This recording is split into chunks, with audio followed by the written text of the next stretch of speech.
Hello everyone, स्वागत है आप लोग का एक नए वीडियो पे। मैं विनीत सिंह आप लोगों का विनीत मैथ पे स्वागत करता हूं। तो दोस्तों, हमने यूपी टेट सुपर टेट की पूरी मैथ की श्रृंखला स्टार्ट की है। तो इसके पहले हमने 3 वीडियो ऑलरेडी अपलोड कर दी गई, जहां पर आपको शेषफल थ्योरम से कुछ अच्छे अच्छे क्वेश्चन बताए गए हैं और आपको कुछ गुणनखंड मेथड से कुछ अच्छे अच्छे क्वेश्चन बताए गए हैं, जो कि आपके एग्जाम के पॉइंट ऑफ व्यू से मोस्ट इंपोर्टेंट क्वेश्चन है। आप वहाँ पर जाकर पहले उन दोनों वीडियो को देख लीजिए, उसके बाद यहाँ पाइए। आज के इस वीडियो में हम आपको बताएंगे यूनिट डिजिट। यूनिट डिजिट, किसी संख्या का यूनिट डिजिट निकालना। अब आपके एग्जाम में अगर आप पिछले 2 या 3 साल का पेपर देखोगे तो आपको यूनिट डिजिट से 1 या 2 क्वेश्चन जरूर ही देखने को मिल जाएंगे। अब यूनिट डिजिट होता है बहुत इजी, लेकिन क्या होता है कि आप लोग जानकारी के अभाव में या आप लोगों को आता नहीं, आप लोग क्वेश्चन छोड़ देते हैं और 1 नंबर आपके बिल्कुल फ्री के ही चले जाते हैं, फ्री फंड वाले। तो हम इस वीडियो में आपको यूनिट डिजिट का कॉन्सेप्ट बिल्कुल भी क्लियर करने वाले हैं। आपको कोई भी कन्फ्यूजन हो, आप हमें इंस्टाग्राम पे कांटेक्ट कीजिए या इस वीडियो के नीचे आप हमें कमेंट करके बताइए। उस टॉपिक पर प्रॉपर वीडियो आपको बनाकर दे दी जाएगी और आपका एक एक कॉन्सेप्ट दूर कर दिया जाएगा। तो चलिए वीडियो को स्टार्ट करते हैं। देखिए, सबसे पहले यूनिट डिजिट कॉन्सेप्ट। तो सबसे पहले आप समझ लीजिए कि यूनिट डिजिट होता क्या है। यूनिट डिजिट मतलब भैया कुछ नहीं, इकाई का अंक होता है। जैसे मैं आपसे बोल दूं कि 525 में यूनिट डिजिट क्या है, तो आप बोलोगे 5 है यूनिट डिजिट। और दहाई का अंक क्या है, 2 है। ठीक है, मतलब इकाई का अंक। अब इकाई का अंक, अब आपसे एग्जाम में तो ऐसे पूछेगा अगर नहीं कि 265 में यूनिट डिजिट क्या है, तो आप सीधे सीधे बता दो कि 265 में 5 यूनिट डिजिट है।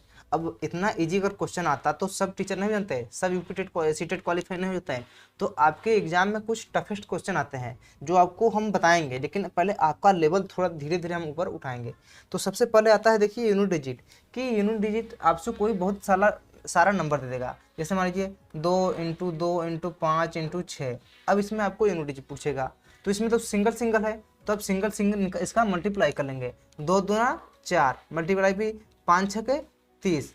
अब जब इसका मल्टीप्लाई करेंगे तो क्या हो जाएगा, 3 × 4 = 120। अब यहाँ पे यूनिट डिजिट क्या आ जाएगा आप लोगों का, 0। लेकिन अगर आपसे कोई लंबा नंबर दे दिया, जैसे कि 425 मल्टीप्लाई बाई 615 मल्टीप्लाई बाई 710। अब यहाँ पर आपका यूनिट डिजिट, तो आप कहोगे यहाँ पे हमने तो इजी था, यहाँ पे तो मल्टीप्लाई कर लिए, अब यहाँ पे हम कैसे मल्टीप्लाई करेंगे। तो यहाँ पे आपको अभी भी वही करना है कि जितना भी बड़ा नंबर दे दे आपको, आपको यूनिट डिजिट, सिर्फ यूनिट डिजिट ही निकालना है। यानी कि अब इस नंबर का सिर्फ आपको यूनिट डिजिट लेना है, यानी 5। इस नंबर का यूनिट डिजिट लेना है 5, और इस नंबर का यूनिट डिजिट लेना है क्या जाएगा, 0। अब इनके आपस में मल्टीप्लाई करेंगे तो क्या हो जाएगा, 25 मल्टीप्लाई बाई 0 करेंगे 0, 0 आ जाएगा इसका यूनिट डिजिट। यानी जब सिंगल डिजिट हो तो आपस में सबकी मल्टीप्लाई कर दीजिए, आ जाएगा यूनिट डिजिट। जब दहाई सैकड़ा में हो तब पर इन सबकी आप यूनिट डिजिट ले लीजिए, तब पर भी आंसर आ जाएगा। लेकिन आपसे एग्जाम में तो इतना क्वेश्चन पूछता नहीं, आपसे एग्जाम में खूब अच्छे अच्छे क्वेश्चन पूछता है कि 2500 2125 पावर में है 615। अब इसका कैसे मल्टीप्लाई करेंगे। मान लीजिए कि अगर 2 की पावर 5 होती, ठीक है, तब तो मल्टीप्लाई कर भी लेते हैं, 2 × 2 × 2 × 2 × 2, ठीक। 2 दूनी 4 दूनी 8 दूनी 16 दूनी 32, 32 में 2 इसकी यूनिट डिजिट आ गई है, ठीक। अब लेकिन इसका कॉन्सेप्ट क्या है, इसकी वैल्यू कैसे होती है। मान लीजिए अगर 2 के पावर में 642 दे दिया, तो अब इसे आप कैसे करेंगे। अब तो इसकी मल्टीप्लाई आप करेंगे नहीं। तो इसका कुछ कॉन्सेप्ट होती हैं, कुछ थियोरी होती हैं, जो हम आपको बताएंगे। और हाँ, आप में से बहुत लोगों का आता है कि सर पहले आप ट्रिक बता दीजिए कि, तो भैया ट्रिक तुम्हें क्या चाहिए, तुम्हें कॉन्सेप्ट लो ना। ट्रिक अगर क्वेश्चन में एग्जाम में ट्रिक भूल गए तो तुम्हारा सवाल भी चला गया। तो पहले कॉन्सेप्ट ले लो, उसके बाद हमको ट्रिक दे रहे हैं, ट्रिक देंगे सारा हम तुम्हें, क्योंकि ट्रिक के बिना कॉम्पिटेटिव एग्जाम क्लियर नहीं होता है। लेकिन पहले कॉन्सेप्ट समझ लो, कि ताकि तुम्हें अगर ट्रिक भूल भी जाए तो कॉन्सेप्ट से तुम उस क्वेश्चन को सॉल्व कर लो। और हाँ, आप लोगों से ये भी कमेंट करना कि सर आप क्वेश्चन बहुत कम करवाते हैं, तो पूरा नंबर सिस्टम खत्म हो जाएगा। उसके बाद एक वीडियो प्रॉपर 30 मिनट या 45 मिनट की पूरा क्वेश्चन पे आएगा। जितना जितना अपने 5 या 6 वीडियो में आपको बताऊंगा, जितना भी कॉन्सेप्ट दूंगा, सारे कॉन्सेप्ट पे क्वेश्चन और अपने नंबर सिस्टम के यूपी टेट और सुपर टेट के दोनों पेपर उठा के देखिए, आपसे एक भी क्वेश्चन फंसने वाला नहीं है। तो सब नंबर सिस्टम आपका यूनिट डिजिट का। पूरे नंबर सिस्टम में 0 से लेकर 1 तक ही संख्याएं होती हैं, उन्हीं पे सारा नंबर बना होता है। इनसे छोड़कर कोई भी संख्या नहीं है जो आपका संख्या बना है नंबर सिस्टम में। अब नंबर सिस्टम से यूनिट डिजिट से रिलेटेड 2 टाइप के क्वेश्चन बनते हैं, एक पावर वाला क्वेश्चन बनते हैं, एक सिंपलिक क्वेश्चन बनता है। पावर वाले क्वेश्चन कैसे बनते हैं, जैसे 235 के पावर में 56 और इसके पावर में 125, इसका यूनिट डिजिट कितना होगा। या तो आपसे सिंपली पूछेगा कि 2 × 2 × 40 × 6 इसका यूनिट डिजिट कैसे होगा। तो हमने आपको बता दिया कि सारा यूनिट डिजिट आप निकाल कर मल्टीप्लिकेशन कीजिए, आपका आंसर आ जाएगा। लेकिन दिक्कत कहाँ आती है, जब आपसे इस टाइप के क्वेश्चन पूछते हैं पावर वाले, बहुत लंबे लंबे पावर होते हैं। तो हमने ये सिस्टम नॉर्मल मल्टीप्लिकेशन में बता दिया, और पावर वाला क्वेश्चन कराने से पहले हमें थोड़ा सा आपको कॉन्सेप्ट देना पड़ेगा कि पावर मतलब होता क्या है। देखिए, अब नंबर सिस्टम ये है आपका। पावर मतलब अब किसी संख्या का पावर, यानी कि मान लीजिए 65 पावर 211, अब लास्ट में क्या है 5 है, तो इस 65 का हम 211 बार मल्टीप्लिकेशन करेंगे तो भी हमारा यूनिट डिजिट आ जाएगा। लेकिन इतनी लंबी मल्टीप्लिकेशन हम कर नहीं सकते एग्जाम में, और हम ना ही हमसे हो पाएगा क्योंकि बहुत लंबा चौड़ा नंबर आ जाएगा। तो इन्हीं को सॉल्व करने के लिए कुछ ट्रिक्स का यूज किया गया है, जिसे मैं आपको बताने वाला हूँ। ठीक है, अब देखिए, 0 के पावर में आप कितना भी कीजिए, आपका यूनिट डिजिट 0 ही आने वाला है। ठीक है, 0 के पावर में आप कितना भी कर दीजिए, और 1 के पावर में भी आप कितना कर दीजिए, आपका यूनिट डिजिट वही आने वाला 1। लेकिन 2 के पावर में नहीं। देखिए, जब पावर 1 है तो यूनिट डिजिट 2 आ रहा है, जब पावर 2 है तो यूनिट डिजिट आ रहा है 4, जब पावर 3 है तो यूनिट डिजिट आ रहा है 8, जब 2 के पावर 4 है तो यूनिट डिजिट आ रहा है 6, 2 के पावर 5 है तो फिर यूनिट डिजिट आ रहा है 2। देखिए, यहाँ पर आपका 4 पावर के बाद आपका यूनिट डिजिट रिपीट कर रहा है। अब हमने 2 के पावर 6 नहीं लिखा, लेकिन जब 2 के पावर 6 आप लिखेंगे तो क्या हो जाएगा, यहाँ पे 2 दूना 4, 2 ताई 6, 64 हो जाएगा। देखिए, फिर ये आपका यूनिट डिजिट 2 के बाद 4 आया, यहाँ पे 2 के बाद 4 आया। यानी कि आप जब भी मल्टीप्लिकेशन करेंगे 2 का, तो आपका मल्टीप्लिकेशन चेंज होता जाएगा, वही रिपीटेटिव कंटेंट आता जाएगा। इसी तरह 3 की पावर में लेंगे तो 3 की पावर 1 में तो 3 आ रहा है, 3 की पावर 2 में 9 आ रहा है, 3 की पावर 3 में 7, 3 की पावर 4 में 1, 3 की पावर 5 में फिर 3 आ रहा है। यानी कि 4 पावर के बाद 5वां रिपीट कर रहा है। आप इसके आगे भी मल्टीप्लिकेशन करके कंफर्म कर सकते हैं कि रिपीट कर रहा है कि नहीं कर रहा है। ठीक है, उसी तरह 4 के पावर में जब 1 है तो 1 आ रहा है, 4 के पावर में 2 है तो 6 आ रहा है, 4 के पावर 3 में तो फिर 4 आ रहा है, और 4 के 4 पावर में फिर 6 आ रहा है। यानी कि 2 ही के बाद ये रिपीट कर रहा है। ठीक है, 2 के बाद ही रिपीट कर रहा है, 4 6 4 6 फिर इनके 4 आ गया। ठीक है, तो अब यहाँ पर आपका ऑड इवन का रूल आता है कि 4 के पावर में अब हम चेक करते हैं कि इवन है कि ऑड, यानी सम संख्या है कि विषम संख्या। अभी कॉन्सेप्ट हम आपको बताएंगे, बस आप यहाँ पर थोड़ा कॉन्सेप्ट समझ लीजिए। 5 की पावर में कोई भी पावर हो, आपका यूनिट डिजिट चेंज नहीं होता है। यहाँ देखिए, 5 की पावर 1 5, 5 की पावर 2 25, 5 की पावर 3 125, 5 की पावर 4 625। अब वैसे ही 6 के पावर है, 6 के पावर में भी कोई भी नंबर हो, आपका यूनिट डिजिट कभी भी चेंज होने वाला नहीं है। जैसे 6 के पावर 1 में 6 आ रहा है, 6 के पावर 2 में 6 आ रहा है, 6 के पावर 3 में 6 आ रहा है, 6 के पावर 4 में 6 आ रहा है। अब 7, 7 के पावर में देखिए, 1 पे 7 आ रहा है, 2 पे 9 आ रहा है, 3 पे 3 आ रहा है, 4 पे 1 आ रहा है, 5 पे फिर 7 आ रहा है। यानी कि 4 के बाद चौथी पावर के बाद ये 5वीं पावर रिपीट कर रही है अपने यूनिट डिजिट को। अब 8 के पावर में देखिए, 8 के पावर में 1 है तो 8 आ रहा है, 2 है तो 4 आ रहा है, 3 है तो 2 आ रहा है, 4 है तो 6 आ रहा है, 5वें पावर में फिर 8 आ रहा है। यानी कि 4 के बाद पावर ये अपने आप को रिपीट कर रही है। और 9 के पावर में, 9 के पावर 1 है तो 9 है, 2 है तो 1 है, 3 के पावर में फिर 9 आ रहा है, 4 के पावर में फिर 1 आ रहा है। तो यहाँ पर भी आपका ऑड और इवन लगेगा। ठीक है, यहाँ पर भी आपका ऑड और इवन लगेगा। तो यहाँ से कॉन्सेप्ट क्या निकलता है ये बताइए, कि अगर आपका 0 के पावर 1 के पावर, ठीक है, 0 1, देखिए डिजिट चेंज नहीं हो रही है, 0 और 1 यहाँ पर डिजिट नहीं चल रही है, और किस में डिजिट चेंज नहीं हो रही है ये बताइए, 5, 5 में आपकी भी डिजिट चेंज नहीं हो रही है, और 6। ठीक है, अगर ये संख्या है आपका 0 1 5 6 लास्ट में, तो आपका यूनिट डिजिट कभी भी चेंज होने वाला नहीं है। पहला कॉन्सेप्ट। क्वेश्चन कैसे पूछेगा, ऐसे पूछेगा कि देखिए 625 की पावर में 915, ठीक है, तो इसका यूनिट डिजिट क्या होगा। लेकिन जब आप नॉर्मल तरीके से लगाएंगे, 625 को 915 बार मल्टीप्लाई करेंगे तो आप कभी भी नहीं कर पाएंगे एग्जाम में। अब यहाँ पे देखिए, लास्ट की डिजिट क्या है 5, तो हमने क्या कॉन्सेप्ट दिया कि 0 1 5 6 के पावर में कोई भी वैल्यू हो, यूनिट डिजिट कभी चेंज नहीं होगी। तो यहाँ पर डायरेक्ट आप लिख लीजिए 5, बस हो गया आंसर, खत्म, खल्लास। अब दूसरा का कॉन्सेप्ट कैसे आता है क्वेश्चन, कि देखिए 316 के पावर में 282, इसका यूनिट डिजिट क्या होगा। तो हमने कॉन्सेप्ट आपको दिया है कि अगर 0 1 5 6 यूनिट डिजिट है तो उसका यूनिट डिजिट कभी भी चेंज होने वाला नहीं है। तो यहाँ पर भी आपका 6 है तो उसका भी यूनिट डिजिट कभी भी चेंज नहीं होगा। राइट आंसर है 6। ठीक है, अब यहाँ पे बस ट्रिक मार्क आइएगा, अब कॉन्सेप्ट लगाने का कोई जरूरत नहीं है, सिर्फ लिख के आइएगा कि अगर 0 1 5 6 है यूनिट डिजिट तो यूनिट डिजिट कभी भी चेंज नहीं होगा। दूसरा कॉन्सेप्ट क्या आता है कि अगर 2 3 7 और 8 है, ठीक है, देखिए 2 3 7 और 8, 7 नहीं ये 8 है, ये 7 है, ये 2 है और ये 3 है। ठीक है, इसका पावर रिपीटेटिव हो रहा है कितने पावर के बाद, चौथी पावर के बाद रिपीटेटिव हो रहा है। ठीक है, यानी कि आपसे क्वेश्चन पूछ जाएगी 2 के पावर में 5 है, तो इसका हमने इतना इजी इसलिए लिया क्योंकि आपको ये पता है कि इसका यूनिट डिजिट 2 आता है। ठीक है, 32 का यूनिट डिजिट आपका 2 ही आता है, लेकिन समझाने के लिए हमने आपको बताया कि ये 4 के पावर में इसका रिपीटेटिव डिजिट हो रहा है, तो जो पावर होती है, पावर को हम किससे भाग देंगे, 4 से। जब 5 को हम 4 से भाग देंगे तो कितना आएगा, एक बार, तो यानी एक। जो आपका रिमाइंडर बचेगा 4 से भाग देने के बाद, वही आप इसके लिख लीजिएगा। तो रिमाइंडर कितना बचा है, एक, तो 2 के पावर 1 क्या हो जाएगा, 2। आपका यूनिट डिजिट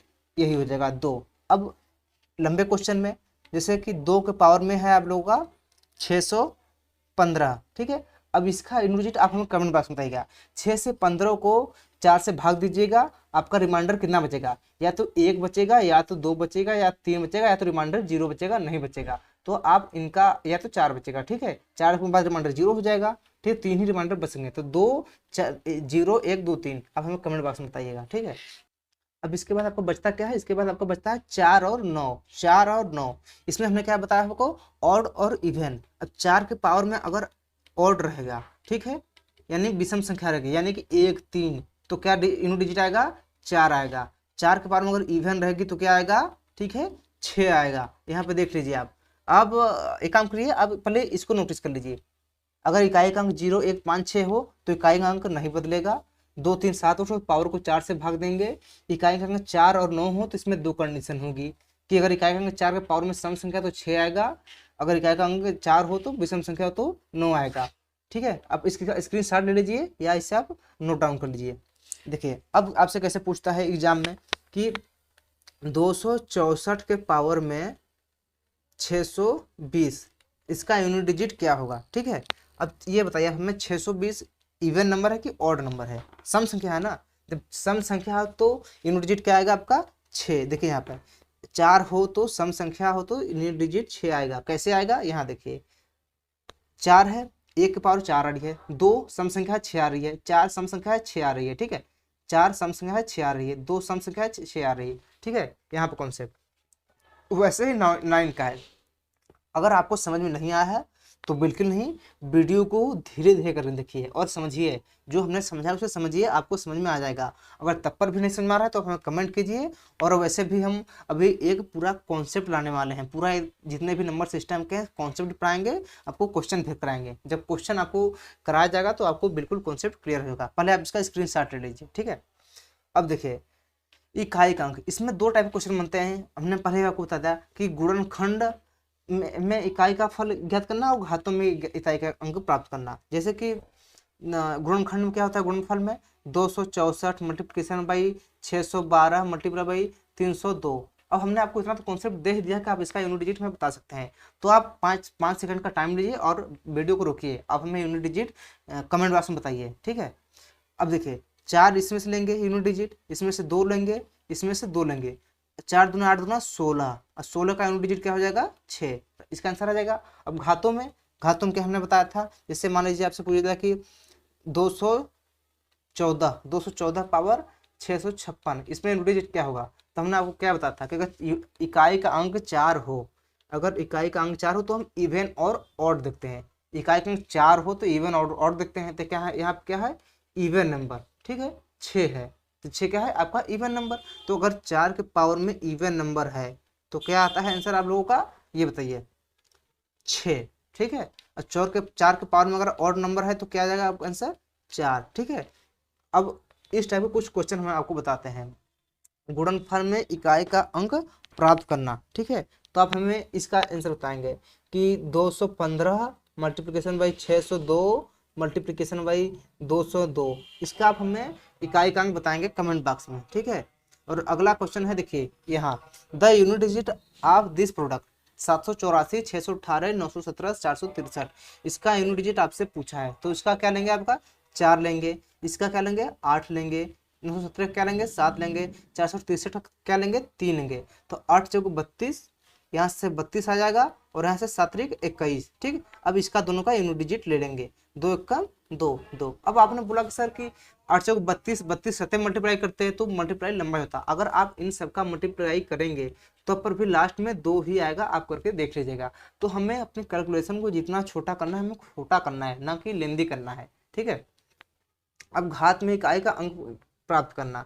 अब घात में इकाई का अंक प्राप्त करना हमने आपको बता ही दिया है कॉन्सेप्ट कि अगर देखिए 0 हो, 1 हो, 5 हो, 6 हो तो यूनिट डिजिट नॉट चेंज। ठीक है, यूनिट डिजिट नॉट चेंज। ठीक, अगर क्या हो 2 हो, 3 हो, 7 हो, 8 हो तो पावर को किससे डिवाइड करते हैं, पावर को डिवाइड करते हैं 4 से, और जो रिमाइंडर बच जाता है, ठीक है, वही 2 और 3 7 और 8 के रिमाइंडर में हम रिमाइंडर रख देते हैं और हम आंसर निकाल लेते हैं। अगर 4 और 9 हो तो क्या देखते हैं हम, 4 और 9 के पावर में क्या देखते हैं, इवन और ऑड देखते हैं। ठीक है, ये है आपका घात में यूनिट डिजिट ज्ञात करना। ठीक है, जैसे यहाँ पे find the unit plus of the 122 power 173, क्या है यूनिट डिजिट आपका लास्ट में 2 है। तो क्या देखेंगे हम, मल्टीप्लाई 173 किससे मल्टीप्लाई करेंगे, डिवाइड करेंगे 4 से, तो 4 चौका 16, कितना बचा 1। ठीक, अब यहाँ पे 3 उतार लिए तो 4 ताई 12, रिमाइंडर कितना बचा 1। ठीक है, अब रिमाइंडर 1 बचा तो इस 2 के पावर में क्या करेंगे हम, 1 करेंगे, तो राइट आंसर क्या जाएगा 2। लेकिन अब नॉर्मल अगर मल्टीप्लिकेशन करते तो इसका आंसर आपको को नहीं आ पाता, बहुत लंबा जाता। तो बताइए आपको पहले समझ में आ रहा है कि नहीं आ रहा है यूनिट डिजिट। अगर समझ में आ रहा है तो यार एक बार वीडियो को लाइक कर लें, चैनल को सब्सक्राइब कर लें और दोस्तों में भी शेयर कर लें, ताकि ऐसे ही वीडियो उन्हें भी मिलती रहे। ठीक है, अब देखिए यहाँ पे 2 1 3 7 पावर 754, आप क्वेश्चन मिले आपको, आप तुरंत देखिए unit digit, unit digit question है तो आप सिर्फ यूनिट डिजिट ही देखिए और कुछ मत देखिए। तो यूनिट डिजिट क्या है आपका 7। ठीक, तो हमने क्या था आपका कि अगर 2 3 7 8 है तो पावर देखेंगे, तो पावर क्या है 754। 754 को किससे डिवाइड करेंगे आप ये बताइए, 754 को डिवाइड करेंगे 4 से। अब जो इसका रिमाइंडर आएगा, ठीक है, जो इसका रिमाइंडर आएगा आप यहाँ पे रिमाइंडर रख दीजिए और रिमाइंडर करके इसे सॉल्व कर लीजिए। ठीक है, अब गुणनखंड, अब आपने आपको यूनिट डिजिट के कुछ अच्छे अच्छे क्वेश्चन कराऊंगा, लेकिन पूरा नंबर सिस्टम खत्म होने दीजिए। उसके बाद एक 30-35 मिनट की वीडियो आएगी, वहाँ पे सारे क्वेश्चन जितना भी रिमाइंडर थ्योरम क्वेश्चन है, शेषफल थ्योरम के, यूनिट डिजिट के, गुणनखंड के, सारा क्वेश्चन किया जाएगा। ठीक है, अब फैक्टराइजेशन, गुणनखंड से आपके एग्जाम में 3 टाइप के क्वेश्चन बनते हैं। पहले तो आपसे पूछ देगा कि कुल गुणनखंड की संख्या, यानी कि आपसे पूछेगा कि जब 12 है तो उसका गुणनखंड 1 हो जाएगा, 2 हो जाएगा, 3 हो जाएगा, 4 हो जाएगा, 6 हो जाएगा और 12 हो जाएगा। तो कितने गुणनखंड की संख्या है, 2 3 4 5 6, कुल गुणनखंडों की संख्या 6 है। ठीक है, इस टाइप का क्वेश्चन पूछेगा। लेकिन अब ये तो छोटी वैल्यू है, यहाँ आपने निकाल लिया कि 6 गुणनखंड संख्या है, आपसे बोल दिया कि 1024 5 6 2, इसका गुणनखंडों की संख्या कितनी है, तब नहीं निकल पाएंगे आप। यहाँ से आपको 3 टाइप के क्वेश्चन बनते हैं।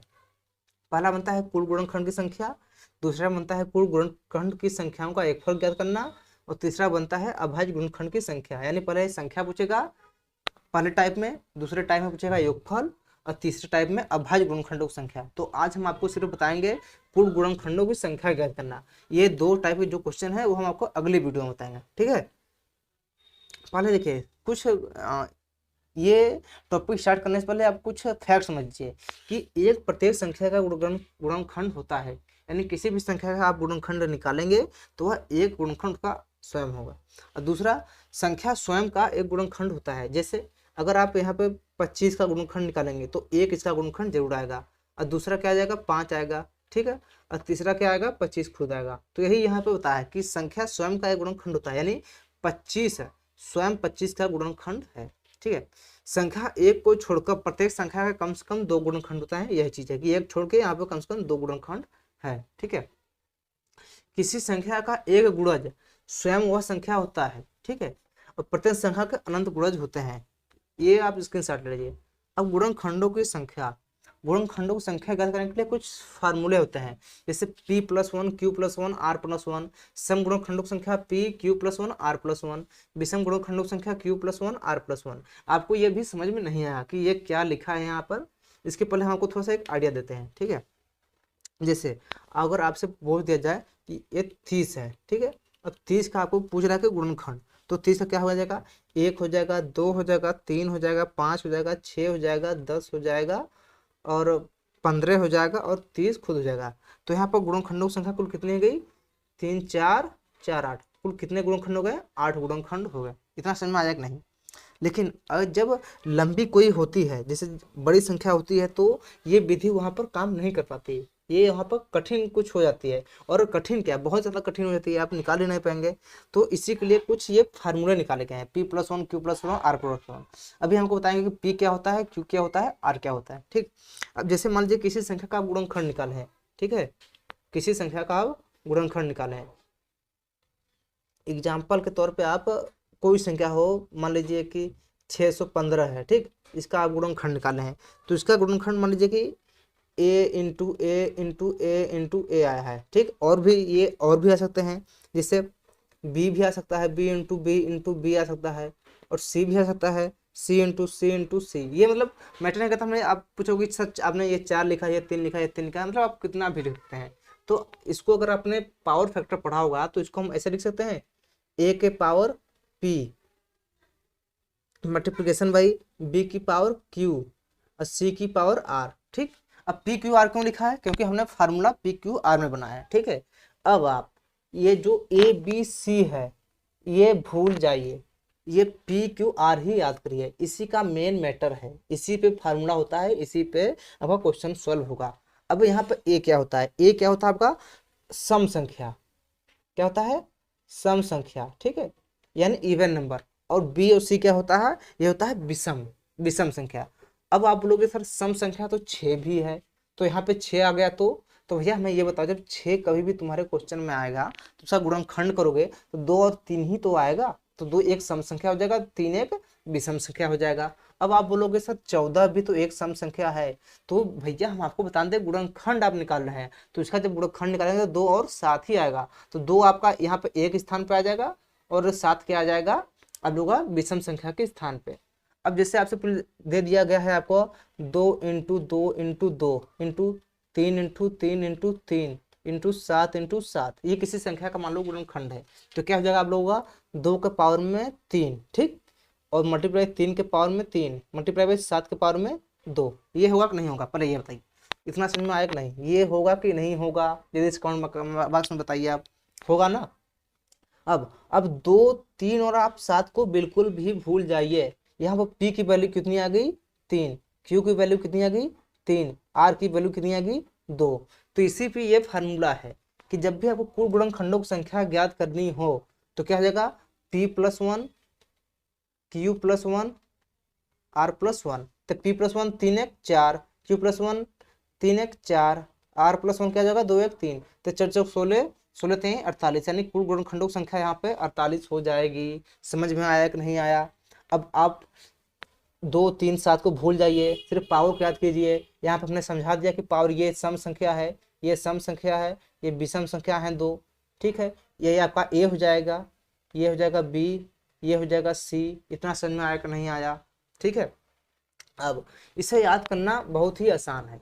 अब गुणनखंडों की संख्या जब भी आपसे पूछे, जब भी आपसे कुल गुणन, देखिए हमारा फार्मूला क्या था, ए के पावर पी, बी की पावर क्यू, सी की पावर आर, यही था कि नहीं था। यहाँ देखिए A power P, B power Q, C power R, ऐसे लिखते हैं आप।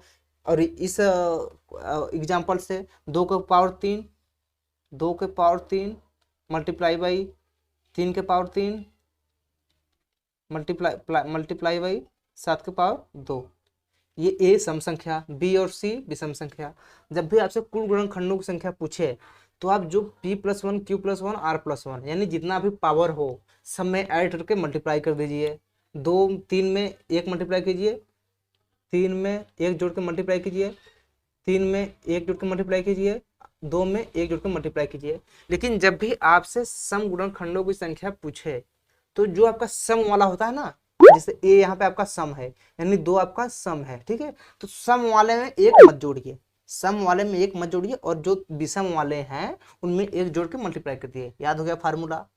तीसरा क्या है, विषम गुणनखंडों की संख्या। इसमें क्या होता है कि जब आपसे विषम गुणनखंडों की संख्या पूछे तो सम को छोड़ दीजिए, सम को छोड़ दीजिए, सिर्फ विषम वाले में 1 जोड़ के मल्टीप्लाई कर दीजिए। 3 + 1 2 + 1 जुड़ के मल्टीप्लाई कीजिए, 4 मल्टीप्लाई बाय 3 बराबर 12। ठीक, फार्मूला याद हुआ कि नहीं याद हुआ? एक बार फिर से रिवीजन करवा रहा हूँ।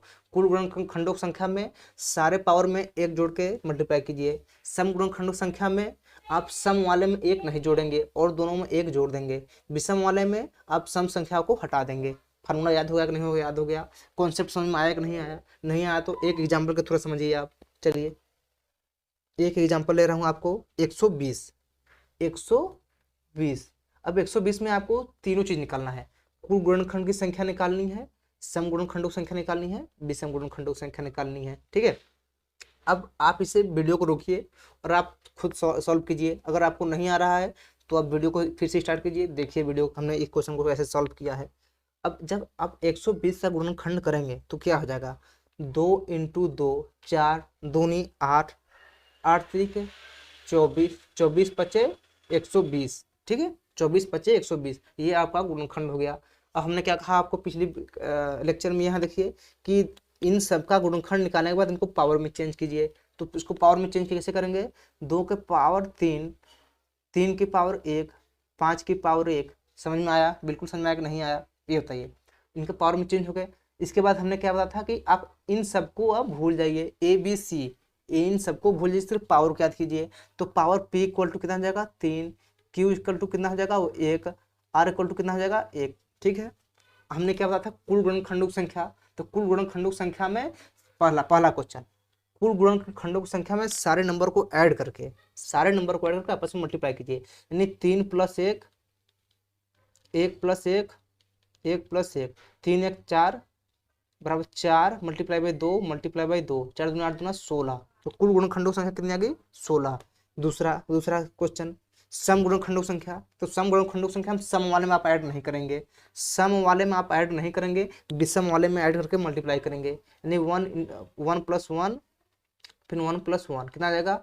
3 मल्टीप्लाई बाई 2 मल्टीप्लाई बाई 2, 3 दूना 6 दूना 12। सम गुणनखंडों की संख्या कितनी आ गई? 12। राइट आंसर है कि नहीं है बताइए आप। और तीसरा क्या है? जब आपसे विषम गुणनखंडों की संख्या पूछे सम वाला छोड़ दीजिए, सम वाला छोड़ दें तो सिर्फ विषम वाला लेंगे। 1 + 1 1 + 1 क्या हो जाएगा? 2 × 2 बराबर 4। विषम गुणनखंडों की संख्या 4। ठीक, इसका तीनों क्वेश्चन आप और कोई कीजिए, अपने मन से कीजिए, अपना यूपी तक क्वेश्चन उठाइए और जहां से आपको क्वेश्चन मिल सके इस टाइप वाला गुणनखंडों की संख्या ज्ञात करने वाला, जिसमें आपको कुल गुणनखंडों की संख्या, सम गुणनखंडों की संख्या, विषम गुणनखंडों की संख्या तीनों पूछे आपसे, वहां से आप उठाइए क्वेश्चन सॉल्व कीजिए। नहीं आ रहा है हमें कमेंट बॉक्स में बताइए, हमें इंस्टा पे आप कांटेक्ट कीजिए, वहां पे हम आपको सॉल्व करेंगे। और ज़्यादा लोगों की दिक्कत होगी तो फिर से बताएंगे वीडियो हम, ये नहीं कि हमको नहीं बताएंगे, फिर से वीडियो बनाएंगे। ठीक है, आज की क्लास को यहीं स्टार्ट करते हैं, वीडियो काफ़ी लंबी हो रही है। अगली क्लास में हम आपको बताएंगे कुल गुणनखंडों की संख्या का योगफल। ठीक है, यहाँ होता है कुल गुणनखंडों की संख्या का योगफल और अभाज्य गुणनखंडों की संख्या ज्ञात करना। यहाँ पे 3 चीज हम आपको बता देंगे। ठीक है, और उसके बाद शायद ये चैप्टर उसके बाद खत्म भी हो जाएगा। एक थोड़ा सा और है दहाई वाला, कि ये संख्या है दहाई वाला, तो उसे हम बता देंगे। और एक ये वीडियो है, एक अगली वीडियो आएगी आपका नंबर सिस्टम खत्म। उसके बाद एक वीडियो 30 मिनट की आएगी जिसमें सारा आप लोगों का मैथ क्लियर कराया जाएगा, जितना भी नंबर सिस्टम पढ़ा है। ठीक है, ये क्वेश्चन समझ में आया कि नहीं आया अभी भी कमेंट बॉक्स में करके बताइए। ठीक है, और अगर वीडियो अच्छी लगे तो वीडियो को लाइक कर दीजिए, चैनल को सब्सक्राइब कर दीजिए, ताकि ऐसी इंफॉर्मेटिव वीडियो आप लोग लगातार मिलती रहे। और अपने दोस्तों में भी शेयर कर सकते हैं अगर वीडियो आपको अच्छी लगी हो। तो वीडियो देखने के लिए धन्यवाद।